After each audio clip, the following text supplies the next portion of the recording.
Hello GP rating aspirants. तो आज की क्लास में हम सीखने जा रहे हैं एक बहुत ही इंपॉर्टेंट टॉपिक जिसका नाम है प्रॉफिट एंड लॉस। ये टॉपिक बहुत ही ज़्यादा इंपॉर्टेंट है एग्जाम्स के लिए, जैसे कि SCI, fleet management, TS Rahman. तो बहुत ही ज़्यादा जो रिटन एग्जाम होते हैं ना, उसमें ये टॉपिक बहुत इंपॉर्टेंट है। तो आइए सीखते हैं इस टॉपिक को। सबसे पहले हम सीखते हैं प्रॉफिट और लॉस से पहले आपको पता होना चाहिए कि what is CP and what is SP. तो देखो, सीपी होती है हमारे पास कॉस्ट प्राइस, सीपी को बोला जाता है कॉस्ट प्राइस, और वैसे ही एसपी को बोला जाता है सेलिंग प्राइस। अब इन दोनों का मतलब क्या है? इन दोनों का मतलब ये है कि जिस प्राइस पे हम सामान खरीदते हैं उसको बोला जाता है कॉस्ट प्राइस, और जिस प्राइस पे हम सामान बेचते हैं उसको बोला जाता है सेलिंग प्राइस। तो सपोज करते हैं आपने कोई सामान जो है वो 15 रुपए का खरीदा, लेकिन आपने उसको बेच दिया 20 रुपए का। तो ये जो 15 रुपए है ये है आपकी कॉस्ट प्राइस, और ये जो 20 रुपए है ये है आपकी सेलिंग प्राइस। हेलो प्यारे बच्चों, जय हिंद, जय भारत, जय माता दी। अगर आप जीपी रेटिंग की खुद से तैयारी करना चाहते हैं तो मर्चेंट नेवी स्टार्ट ऐप अभी के अभी डाउनलोड कीजिए, क्योंकि ये आपको एजेंट से बचाएगा और सही कॉलेज में पहुंचाएगा। अगर आप घर पे रह के तैयारी करना चाहते हैं, खुद से करना चाहते हैं, तो ये हमारी बुक है जीपी रेटिंग की। आप ये किताब बाय कर सकते हैं mypustak.com से, लिंक डिस्क्रिप्शन बॉक्स में। और अगर आपको लगता है कम्युनिकेशन स्किल पे काम करना है, टीएस रहमान, न्यूसी, गोवा, ग्रेट ईस्टर्न, 7 जैसे टॉप नॉच कॉलेज में जाना है और खुद से नहीं हो पा रहा है, तो एसएमबीडी मरीन अकेडमी ऑफलाइन कोचिंग में आइए। यहाँ से बहुत सारे अमेजिंग रिजल्ट्स रहे, आपका भी आ सकता है। मॉक टेस्ट से लेकर लगातार पढ़ाई बैंड बजा देते हैं, लेकिन रिजल्ट आता है। Take care, bye. अब सबसे पहला क्वेश्चन ये होता है कि प्रॉफिट या लॉस कैसे निकाला जाता है। तो देखो, जैसा कि आपको साफ साफ दिख ही रहा है कि अगर आपने कोई सामान 15 रुपए में खरीदा और उसे 20 रुपए में बेच दिया, तो साफ साफ आपको पता लग रहा है कि आपको 5 रुपए का प्रॉफिट हुआ है। तो इसी चीज को बोला जाता है प्रॉफिट। अगर उल्टा मैं करता, जैसे कि अगर मैं 15 रुपए का कोई सामान खरीदता और उसको मैं 10 रुपए में बेच देता, तो इस बार मेरे पास नुकसान होता, जो भी कितने रुपए का होता, 5 रुपए का। तो यह है प्रॉफिट एंड लॉस का लॉजिकल कंसेप्ट। अब अगर मैं फॉर्मूले के हिसाब से देखूं, तो फॉर्मूले के हिसाब से यहां पर अगर हम प्रॉफिट का फॉर्मूला लिखेंगे, तो प्रॉफिट का जो फॉर्मूला होता है हमेशा वो होता है एसपी माइनस सीपी। अगर आप एसपी में से सीपी को माइनस कर देते हैं तो आपके पास प्रॉफिट आ जाता है। जैसे कि अभी हमने किया था, 15 रुपए का सामान 20 में बेचा, तो 20 अपनी सेलिंग प्राइस, 15 अपनी कॉस्ट प्राइस, तो 20 माइनस 15 इज इक्वल टू 5।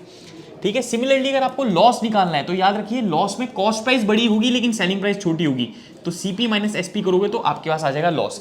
तो ये दो बहुत ही ज्यादा इंपॉर्टेंट फॉर्मूले हैं। प्रॉफिट का फॉर्मूला होगा एसपी माइनस सीपी, और लॉस का फॉर्मूला होगा सीपी माइनस एसपी। जब हम सामान कम में खरीद के ज्यादा में बेचते हैं तो होता है प्रॉफिट, जब ज्यादा में खरीद के कम में बेचते हैं तो होता है नुकसान। एक बहुत ही इंपॉर्टेंट कंसेप्ट जिसमें कि बच्चे कंफ्यूज होते हैं, वो कहते हैं कि सर प्रॉफिट और प्रॉफिट परसेंट सेम है। बिल्कुल नहीं, प्रॉफिट और प्रॉफिट परसेंट बिल्कुल अलग होता है। जैसे कि अगर आपको कोई बोले, मैं एक एग्जांपल के थ्रू समझाता हूं कि कोई 10 रुपए का सामान है और हमने वो सामान को 12 रुपए में बेच दिया।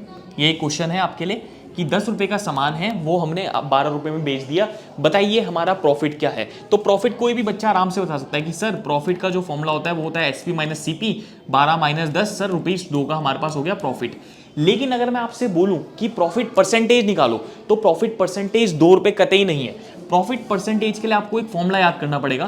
प्रॉफिट परसेंट का फॉर्मूला होता है प्रॉफिट, लेकिन आप सब लोग मेरे को मिलके बताओ कि प्रॉफिट डिपेंड किस पे करता है? कॉस्ट प्राइस पे। तो नीचे आती है कॉस्ट प्राइस और मल्टीप्लाई कर देते हैं हम 100 से, तो इस फॉर्मूले के थ्रू निकलता है प्रॉफिट परसेंटेज। तो ये बहुत ही इंपॉर्टेंट फॉर्मूला है, इसको आप नोट कर सकते हो। Profit percent is equal to profit upon cost price into 100। तो देख सकते हो आप, प्रॉफिट आपके पास ₹2 का है, तो हम यहाँ पे, मैं इसको यहाँ पे साइड में सॉल्व कर देता हूँ, तो यहाँ पे हम लिखेंगे 2। कॉस्ट प्राइस हमारे पास 10 रुपए की, तो हम यहाँ लिखेंगे 10 और मल्टीप्लाई कर देंगे हम 100 से। तो आप देख सकते हो 10 10 100 होता है और 10 2 20। तो हमारा जो आंसर आ गया है वो आ गया 20% प्रॉफिट। यानी कि इसी क्वेश्चन में प्रॉफिट आपसे पूछा था तो कितना आया था? देखो, ₹2, लेकिन प्रॉफिट परसेंटेज पूछा गया तो कितना आंसर आया? 20%। तो आई थिंक आपको ये समझ में आया होगा। इसी के अलावा अगर मैं आपको एक और क्वेश्चन इसमें दिखाना चाहूं, जैसे सपोज करते हैं आपने कोई सामान जो है वो 200 रुपए में खरीदा है, तो 200 रुपए आपकी हो गई कॉस्ट प्राइस। लेकिन अगर आपने वो सामान, जैसे कि सेलिंग प्राइस है मान लेते हैं 180, आपने वो सामान 180 रुपए में बेच दिया, तो सबसे पहले तो आप सब लोग मेरे को मिलके बताओ कि क्या आपको प्रॉफिट हुआ होगा, लॉस? तो बिल्कुल सही, आप लोगों का जवाब होना चाहिए कि सर लॉस हुआ है। तो लॉस हुआ कितने का है? तो लॉस का फॉर्मूला होता है सीपी माइनस एसपी, तो 200 माइनस 180 यानी 20 रुपए का लॉस हुआ है। लेकिन अगर आपको कोई बोले कि लॉस परसेंटेज निकालो, तो जैसे कि मैंने अभी आपको प्रॉफिट परसेंटेज का फॉर्मूला बताया था, प्रॉफिट परसेंटेज का फॉर्मूला क्या होता है? Profit upon cost price into 100। Similarly loss percentage का भी यही फॉर्मूला होता है, loss upon cost price into 100। अब बच्चे बोलेंगे सर अपॉन में कॉस्ट प्राइस क्यों लिख रहे हैं? अपॉन में कॉस्ट प्राइस इसलिए लिख रहे हैं क्योंकि चाहे प्रॉफिट हो या नुकसान हो, वो डिपेंड किस पे करता है? कॉस्ट प्राइस पे करता है इंटू 100। तो ये भी आपके लिए एक इंपॉर्टेंट फॉर्मूला है। Loss percent is equal to loss upon cost price into 100। साफ साफ आप देख सकते हो, लॉस है आपका 20 रुपए का, कॉस्ट प्राइस थी आपकी 200 रुपए, और मल्टीप्लाई आपको करना है 100 से। यहां से आपके 2 जीरो से 2 जीरो कट जाएंगे और ये आ गया 10।